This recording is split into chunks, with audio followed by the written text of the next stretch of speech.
Good morning, everyone. So I'm starting a YouTube channel. It's crazy to think about. I never thought I would want to do a YouTube channel before, but with COVID and just life changes that have been going on, I felt as though I needed to just get this out there. Um, Even if nobody watches, it just feels good to just purge a little bit. So, hi, for those of you who don't know me, my name is Areti Fonseca. I live in New Jersey and I have two boys with my husband, and we have been together since March, quarantining and living with COVID. And during that time, our youngest son, Loukas, was diagnosed ASD, which is autism spectrum disorder. This was, it was a big pill to swallow. There's a lot of, I don't know, mystery or just so much information about autism, and it's such a huge umbrella, and it was really, really overwhelming. And it was life changing. I still have to put myself in check every day. It's not a disease. My son is healthy.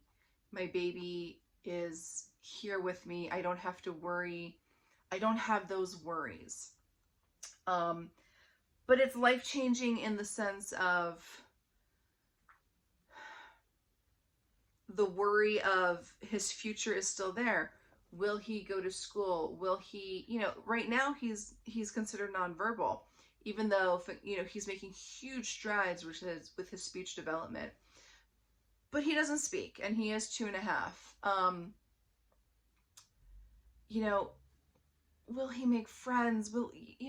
Just as simple as we went to a girlfriend's house the other night, and she's one of my best girlfriends, but I still have such huge anxiety of how's he going to do in her house? How is he going to adjust to her kids? How will he deal with the change of environment? These are all things that I'm constantly just thinking about and playing in my mind. And after getting his diagnosis and after a long, long cry, and I mean weeks long cry, I don't think I slept. He got his diagnosis in April. I don't think I slept until like June. I mean, honestly, you guys, I woke up every single night in the middle of the night at 2 in the morning, and I would stay up till about 6 in the morning, and I was just researching autism, researching sensory processing, like researching everything under the umbrella, what I can do. I mean, my husband is lucky I didn't sell the house, move to some ashram somewhere, get a goat. Like, I was no cow's milk, CBD. Like, I tried gluten-free. Like, I tried everything. Now obviously I've taken a few steps back, and I'm trying one thing at a time and seeing what helps, seeing what doesn't help. But yeah, it was an adjustment. So the reason I wanted to start this YouTube video is I came across another mom who has a YouTube channel that has been super helpful for me, just because, I don't know, it's almost calming to see somebody else going through it. But then, Hercules, stop. Sorry, my two dogs are with me, and he just keeps licking his pads. Say hi, Hercules. And I don't know if you guys can see her. Olympia is sort of in the corner. Hi, Olympia. But it's just, it was comforting to listen to this mother and father's journey and what they've gone through, and they are years and years ahead of where we are. I mean, I think her ASD child is like 8 or 9, something like that, and Loukas is only 2. And also just dealing with my older son, Nico, who's 5, with COVID and hybrid school system, and then his brother's diagnosis and his brother getting a lot of attention, it's just been a lot.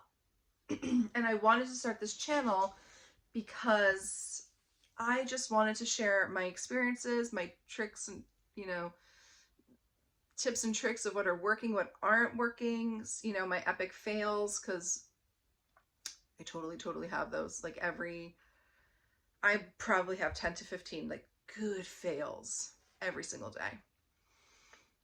And how my husband and I are dealing together. You know, we're very acutely aware of the statistics of married couples who have an ASD child, and we are trying to really stay on the same page, be communicative, be present, and also make time for one another, because we don't want to be one of those statistics, quite honestly. So I had mentioned earlier in this video that Loukas has made huge headway with his language development and his speech, and he has. And we finally found a speech therapist who's coming into the house. We adore her. I will divorce Gio and marry her. I will adopt her. I will do whatever it is that she wants me to do, as long as somehow I'm keeping her in our family. Like, I love her so much. Loukas really gravitated towards her. I mean, he started emulating her and following her commands as soon as she came in through the door, quite honestly. And she's so good with his particular rhythm and his fluidity, and it's been a huge benefit. So Loukas has speech twice a week through early intervention, and we also have him going to an ABA program, which is applied behavioral analysis. It's basically autism therapy. It's behavioral therapy to teach them just basic life skills. If you want to do something, you have to do what I told you first. You know, if you want this lollipop, you need to clean up your toys. Things like that. Honestly, things that all toddlers, quite frankly, need to learn. But it's just a little bit more elevated with an ASD child. So Loukas was diagnosed somewhere in the middle of the spectrum. Our neurobehavioral pediatrician wouldn't really say, or doesn't feel comfortable saying, if he was a level, because he's a baby, and he is too. And he's made such huge strides from the 6-month mark of when he got his diagnosis to now that, you know, obviously we're going to keep looking at it as we continue on with therapy and as he continues to get older. So once he turns 3, we have the ability or the option to put him into our preschool program here in town, which has a great program for kids with autism and other behavioral disorders, and also who have special needs. So we might look into that.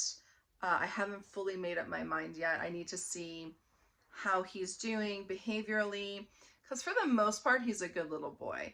The biggest glaring issue for Loukas, it is his speech.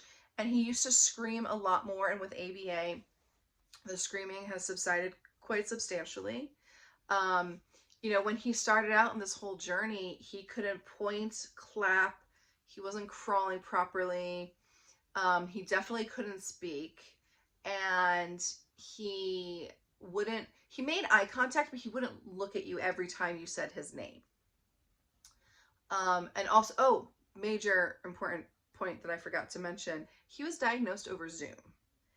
And when we were finally able to bring him into the office, the pediatrician looked like a beekeeper. I mean, she looked like she was ready for surgery. She had the whole thing. So it was I was uncomfortable and startled, and he was incredibly uncomfortable. I mean, he was non-compliant the entire time. And honestly, as soon as I saw her, I said, in my head, I said, this is not going to go.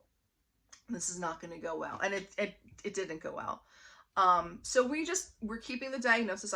Eventually I might get a second opinion. I don't know yet, or find a new doctor. But we're getting him therapy. So really that's all that matters in my mind. Like, you can say that my child's autistic. I don't care. I just need to get him some help. And that's sort of the phase that we're at right now.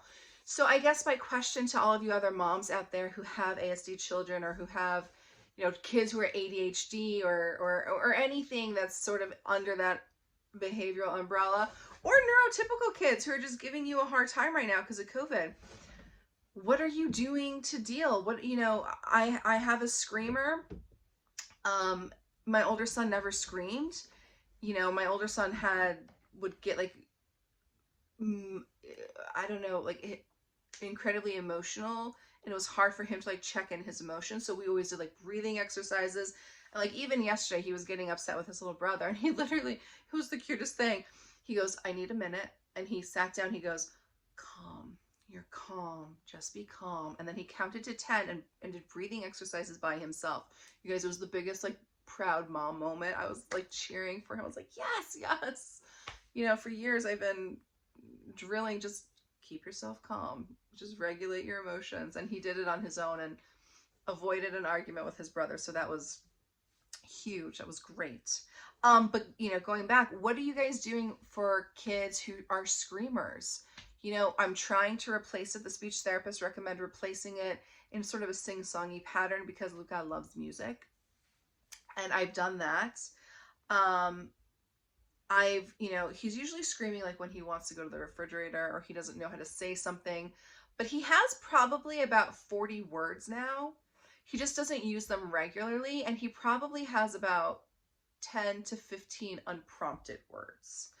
So now we're trying to do like when he gets mad at the dogs, doggy go. So he won't, but typically he would just like scream at the dogs. And so I've just been constantly replacing that with no scream, doggy go, doggy go.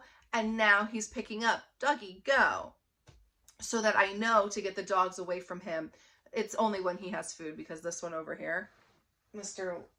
Licky McLickerson over here,